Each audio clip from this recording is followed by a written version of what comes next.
apply for such and such. You don't even know this person. You know what I'm saying?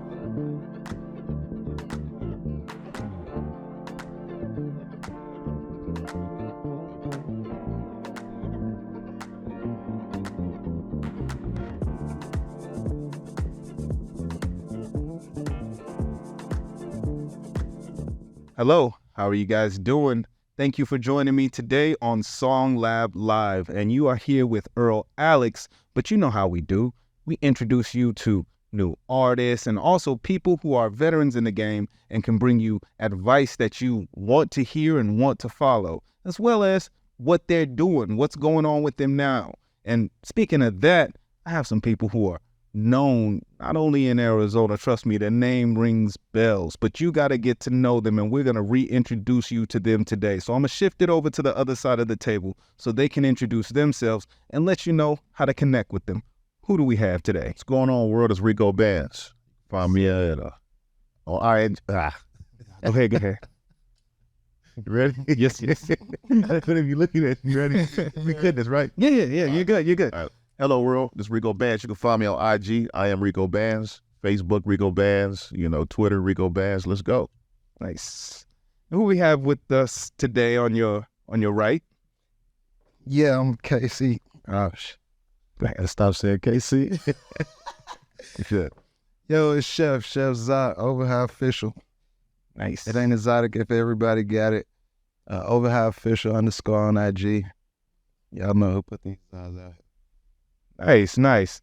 Well, again, we're here with two dope artists. Not only are you artists, but you guys are also entrepreneurs. You guys are working the business, and a lot of, creatives would love to be in a position where they're able to, pursue their passion, but then also make money so that, they can keep doing what they do.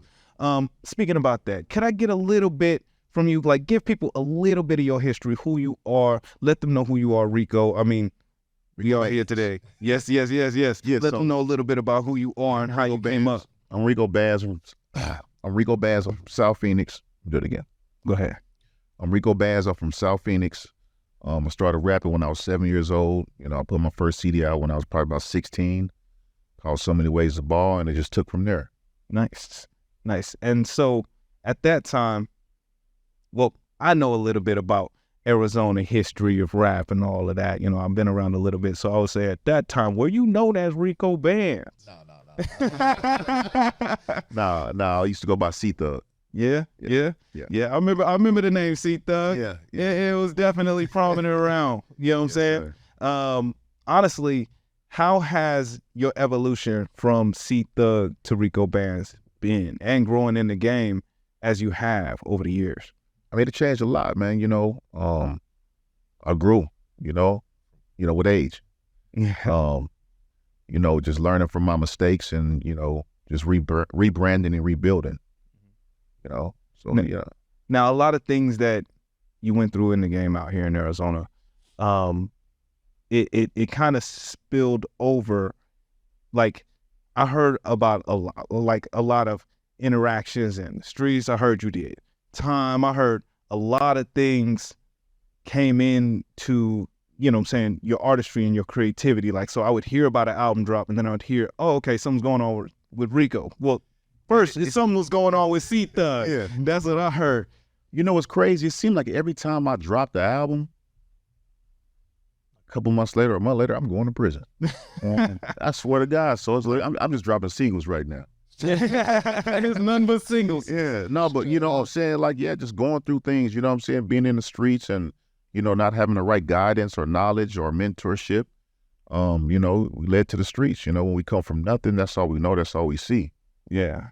Now, it may have influenced the music, but how did it, influence your career? Because a lot of creatives want to turn what they're doing as a passion into a career. How did, even though you were going through adversities, doing different things, how did you bring it all together to still be able to be stable in the music game?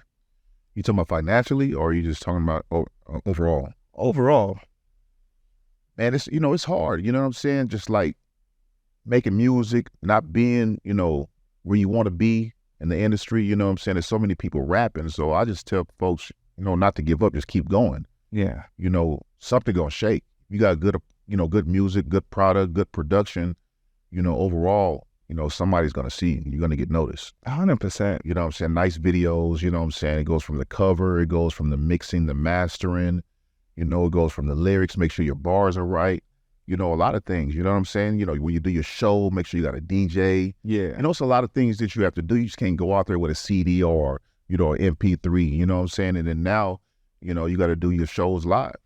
100%. And also, I've been seeing that since you, like even in the C Thug days, Yeah. you've always put quality into your work.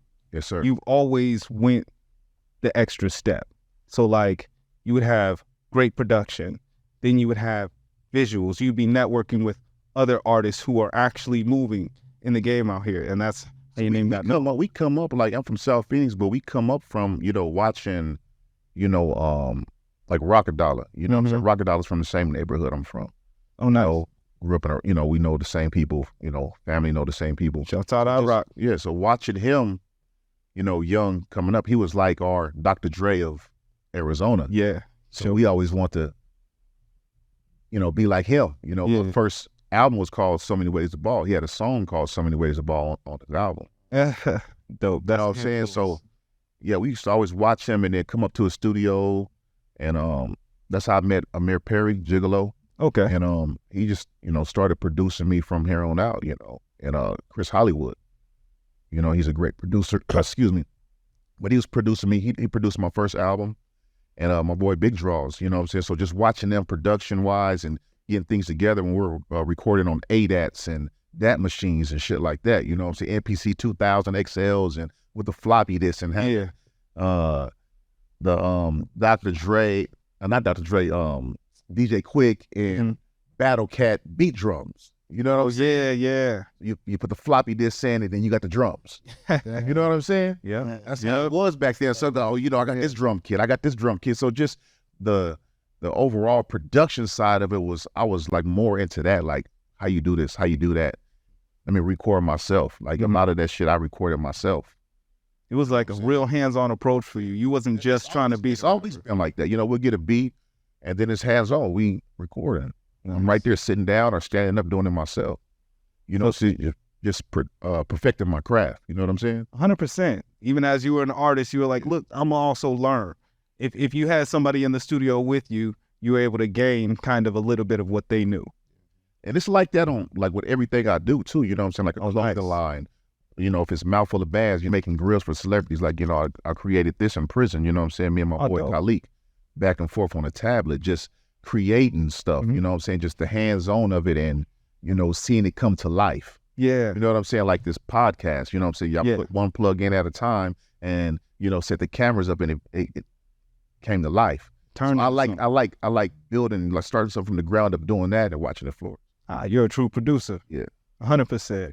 Now, you spoke about Khalik. Yeah. You guys had a song you released too, Everybody. Yeah. I was listening to that. It was good. What inspired that? What brought you guys together to make that? Got a beat. Shout out to Khrys Hollywood. And we were sitting in the studio at Main Ingredient?